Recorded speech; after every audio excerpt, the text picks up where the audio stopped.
Hello friends, slate chalk and টকের আজকের নিবেদন লীলা মজুমদারের লেখা একটি ছোট গল্প নটরাজ। আমাদের রাঁধবার লোকটির খাসা রান্নার হাত থাকলেও একটি মুশকিল ছিল যে রান্নাঘরে সে কিছুতেই একা থাকবে না। বলুন তো, আজকালকার দিনে এসব নবাবি করলে কেমন করে চলে? অথচ দেশি রান্না ছাড়াও সে আশ্চর্য সব বিলিতি রান্না জানত। পুদিনা দিয়ে একরকম অম্বল করত, বাতাসার সঙ্গে তার কোনো তফাত ছিল না।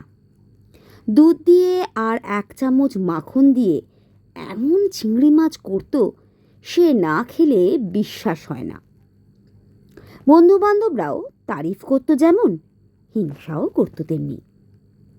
এখন ওই একটি অসুবিধের জন্য সব না পণ্ড হয়ে যায়। আমি বললাম, নটরাজ, তা বললে চলবে কেন? আজকাল একটা লোক পুষতেই ট্যাঁক গড়ের মাঠ, তোমার জন্য আবার একটা সঙ্গী এনে দিতে হবে? এ বাপু তোমার কেমন আবদার? 4টি মনীষীর রান্নার জন্য দুটো লোক, এ কে কবে শুনেছে?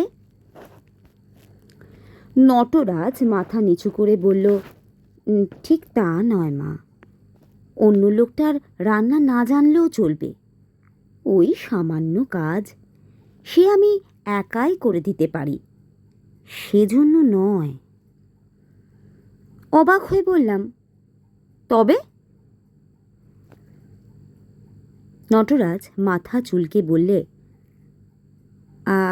আসল ব্যাপার কি জানেন মা, রান্নাঘরে একা আমি কিছুতেই থাকতে পারবো না।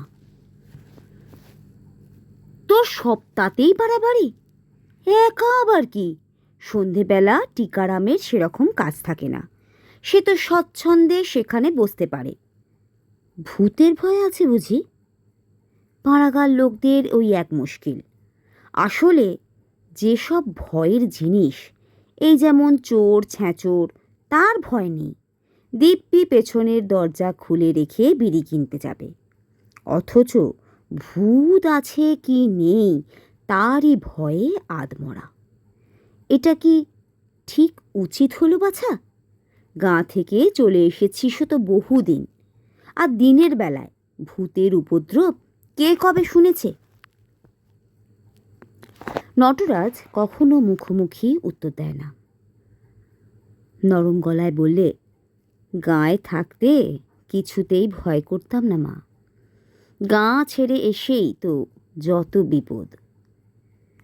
আমি চালের বাক্সের ওপর বসে পড়ে বললাম, ব্যাপারটা একটু খোলসা করেই বল না, দেখি কি করতে পারি।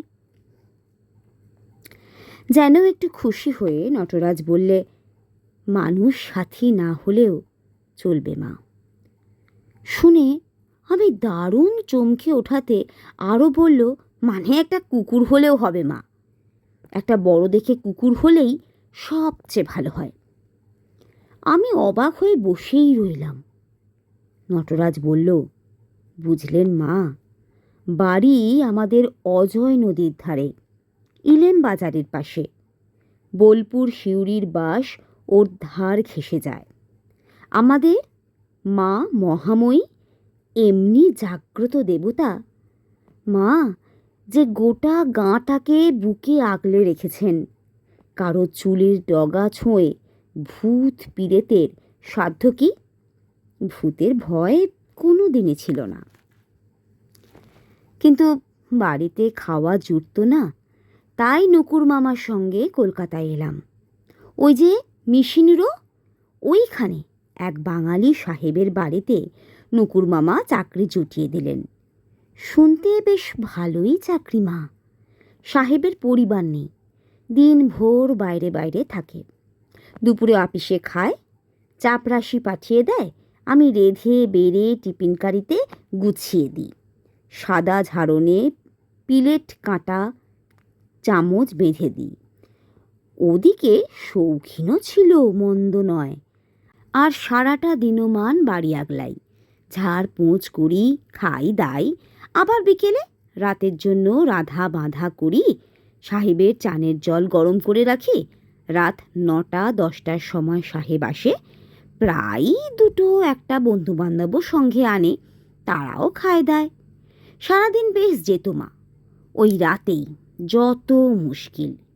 সাহেব লোক খুব মন্দ ছিল না, দয়া মায়াও ছিল। আমায় এটা ওটা দিত, দেশের চিঠিপত্তর এলো কিনা জিজ্ঞেস করত। কিন্তু বোধহয় নেশা ফেশা করতো ওরা সবাই, নিশ্চয়ই করতো। নইলে হঠাৎ হঠাৎ এমন সব অদ্ভুত ফরমায়েশ করতো যে আমার চক্ষু চড়ক গাছ হয়ে যেত। রাতে কীরকম গুম হয়ে থাকতো। আমার দিকে চাইতো, যখন চোখ দুটোকে দেখে মনে হতো যেন ছেলেদের খেলার দুটো গোল গোল মার্বেল। কীরকম এক দৃষ্টে চেয়ে থাকতো। কথা বলতো না, আমার বুকটা ঠিপ ঠিপ করতে থাকতো। ভাবতাম চলে যাই। আবার দেশের বাড়ির অভাব অনটনের কথা মনে করে থেকেই যেতাম। অন্য সময় সত্যি লোকটা ভালোই ছিল, রাতে বদলে যেত। আমরা মিশন রোড ওই আদ্যিকালের পুরনো বাড়িটার 3 তলায় একটা ফ্ল্যাটে থাকতাম।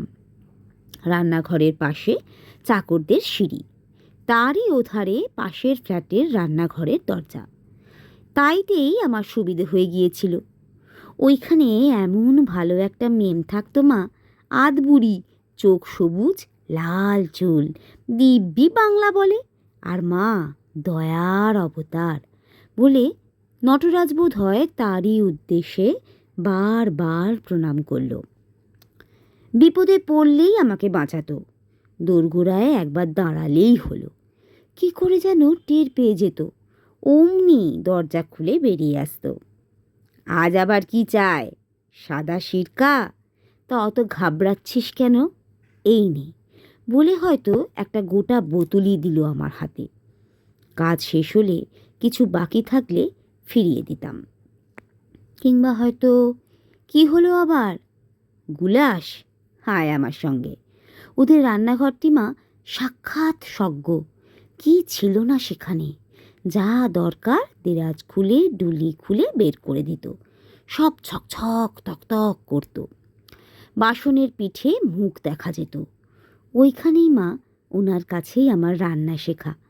সকালে কি দিনের বেলায় কত যত্ন করেই যে শেখাতো মা, নইলে আর পাড়া গায়ের মুখ্য ছেলে আমি, এসব জানবো কোত্থেকে?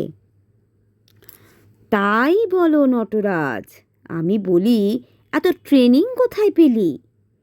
তারপর ও চাকরি ছাড়লি কেন? ছেড়েছি কি আর সাধে মা, একটি বছর এক নাগারে কাজ করেছিলুম, একবারও দেশে যায়নি। কলকাতায় ওই এক নুকুর মামাকে চিনি, তা সেও আমাকে চাকরিতে ঢুকিয়ে দিয়ে এমনি ডুব মারল যে বৎসরান্তে তার পাত্তা আর পেলাম না। কেউ আমার সঙ্গী সাথী ছিল না মা, বয়সটাও বেশি ছিল না। এমনি দারুণ মন খারাপ হয়ে যেত। সময়ে সময়ে মাঝে মাঝে দুপুরে হাঁটুর ওপর মুখ গুঁজে কান্নাকাটি করতাম। একদিন মেম টের পেয়ে আমাকে একটা সুন্দর ছবির বই দিয়ে গেল।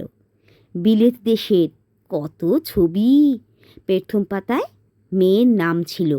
সে তো আমি পড়তে পারিনি, বলেছিল ওটা কেটে আমার নাম লিখে দিতে।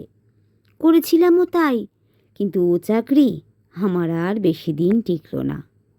একদিন রাত্রিরে সাহেবকে খাইয়ে ধাইয়ে রান্নাঘরে এসে বইটা ঘাঁটছি, আর থেকে থেকে মেমের দরজার দিকে তাকাচ্ছি। ভোরের চায়ের দুধ ছিঁড়ে গেছে, তাই ও আমায় 1 কাপ দেবে বলেছিল। এমনি সময় বোধহয় আমাকে ডাকাডাকি করে কোনো সাড়া না পেয়ে সাহেব এসে হাজির। আমার তো হয়ে গেছে, বুঝতেই পারছেন।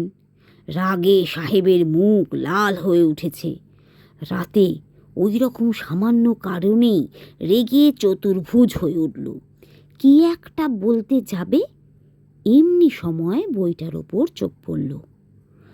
অমনি কি বলবো মা, ওর মুখটা দেওয়ালের মতো সাদা হয়ে গেল, দেহটা কাঁপতে লাগলো, পাগলের মতো ছুটে এসে আমার গলা টিপে ধরে ঝাঁকাতে লাগলো। বলল, হতভাগা, বল ও বই কোথায় পেলি? অনেক কষ্টে বুঝিয়ে বলাতে কীরকম অদ্ভুত করে হেসে বলল, আমার সঙ্গে চালাকি? ওখানে মেম থাকে না আরও কিছু, ওটা আগাগোড়া গুদমখানা, আমাদেরই আপিসের গুদমখানা, কেউ থাকে না। বল তোকে এই সব কে শিখিয়েছে, নইলে মেরেই ফেলব। জানিস, দরকার হলে মানুষ মারতেও আমার বাধে না। ভয়ে কেঁদে তার পায়ে পড়েছিলাম মা। বারবার বলতে লাগলাম ওই রান্নাঘরে খোঁজ করতে, মেম নিশ্চয়ই স্বীকার করবে ওই বইটা দিয়েছে। তাই শুনে রাগে অন্ধ হয়ে সাহেব ছুটে গিয়ে দরজায় দমাদম কিল মারতে লাগলো। কিলের চোটে দরজার ভেতরকার ছিটকানি খসে গেল। দরজা খুলে গেল। অবাক হয়ে দেখলাম, কোথায় ঝাঁ চকচকে রান্নাঘর! এ ঘরের ছাদ থেকে মেঝে অবধি পোকা খাওয়া কাগজপত্রে ঠাসা। সাহেব আমাকে ঘাড় ধরে এ ঘর থেকে ও ঘর নিয়ে ঘুরিয়ে আনলো। কোথাও মানুষের বাসের কোনো চিহ্ন ছিল না মা, শুধু খাতাপত্র আর কাগজের তাড়া। তারপর আবার ফিরিয়ে এনে ওদের রান্নাঘরের দরজা ভেজিয়ে আমাকে এমনি করে ধরে আমাদের রান্নাঘরে এসে ঢুকলো। এতক্ষণ একটি কথাও বলেনি, কিন্তু মা তার ওই মার্বেলের পাথরের মতো চোখের কথা মনে করে এখনও গা শিউরে ওঠে। ওই রকম অদ্ভুত করে আমার দিকে চেয়ে বইটাকে আমার মুখের কাছে তুলে ধরে চাপা গলায় বলল, শেষবারের মতো জিজ্ঞেস করছে, কে তোকে আমার পেছনে লাগিয়েছে? এ বই কোথায় পেলি? মেমের কথা কে বলেছে? সত্যি বলবো মা, তখনই আমি ভয়ের চোটেই মরে যাচ্ছিলাম। ঠিক সেই সময় ক্যাঁচ করে অন্য রান্নাঘরের দরজাটা খুলে গেল। সবুজ চোখ, লাল চুল, আধা বয়সী মেমটি আস্তে আস্তে বেরিয়ে এসে সাহেবের হাত থেকে বইটি টেনে নিয়ে আমার দিকে চেয়ে একটু হেসে আস্তে আস্তে আবার সেই রান্নাঘরে ঢুকে গেল। দরজাটা আবার ক্যাঁচ করে বন্ধ হয়ে গেল, আর সাহেবও গোঁ গোঁ শব্দ করে অজ্ঞানী হয়ে পড়ে গেল। না মরেই গেল সে আর আমি দাঁড়িয়ে দেখলাম না।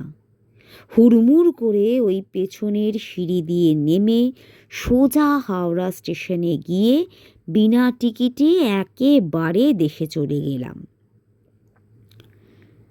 আমি আশ্চর্য হয়ে বললাম, তারপর সাহেবের খবর নিলি না?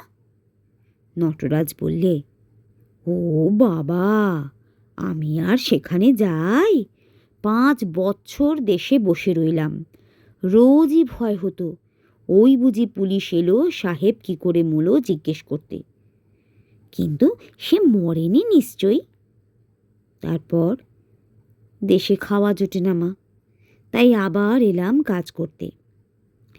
এইখানেই মন বসে গেছে মা। যদি একটা বড় দেখে কুকুর রাখেন তো থেকেই যাই।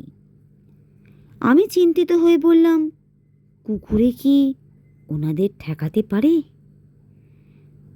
নটরাজ জিভ কেটে বললে, ছি ছি, ও কথা ভাবলেও পাপ। ওনার জন্য কুকুর নয়, বলি কি, সাহেবটা যদি আমার খোঁজ পায় তাই।